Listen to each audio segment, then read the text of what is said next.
guys, I'm here with Gary Kinzler, owner of LightShoe, and I'm going to ask him a couple questions. So, Gary, what is LightShoe? LightShoe is a business that we came up with about 1998 when my kids were racing motorcycles, and they needed a hot shoe, and I didn't have enough money to buy one, and I had the talent to go ahead and build one, so we went out in the garage and started building hot shoes. So, what is a hot shoe? Hot shoe is it's a steel. I describe it as like a like a slipper, a metal slipper that you put on your left boot that you put on the ground when you're going around when you're doing flat track racing. You put that on the ground, you slide it when you go into the corners, keep your boot from grabbing on the ground. So, and would that make you go faster through the corners? It does help you go faster through the corners because you're not worried about your boot sticking, so you can put your foot down and you just slide right through the corners. You can maintain your speed much more. You actually go faster because when you put your foot out and you put your foot down on the ground, it's like an outrigger to help you balance better and keep your bike upright because you've got your bike laid over and you're going sideways and stuff like that. So you have your foot down, kind of helps us balance to, just balance, help you go through the corners. Now, with obviously, a lot of info about this, so did you once race it at one point in time? I'd never really raced. I dabbled, and I just mainly messed around when my two boys were out there racing. They were the racers, and I was the deep pockets, how that goes.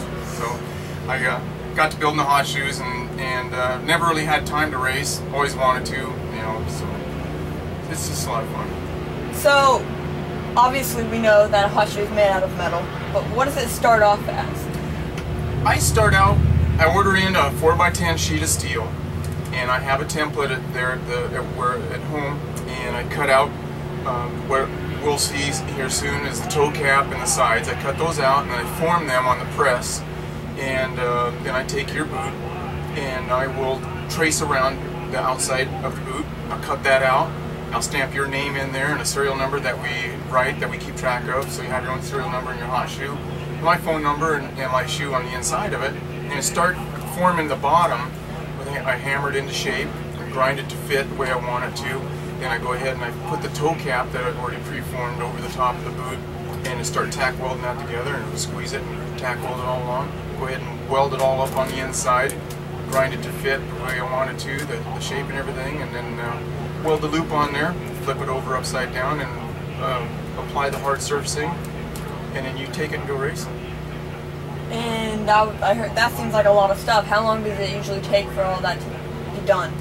When we're scheduling our work, we just figure 2 hours per hot shoe. When everything lines up and everything goes well, maybe I can get it done in an hour or maybe an hour and a half, but typically we just say 2 hours. So where is LightShoe located out of? We're from Sturgis, South Dakota, and we just started going on the road here.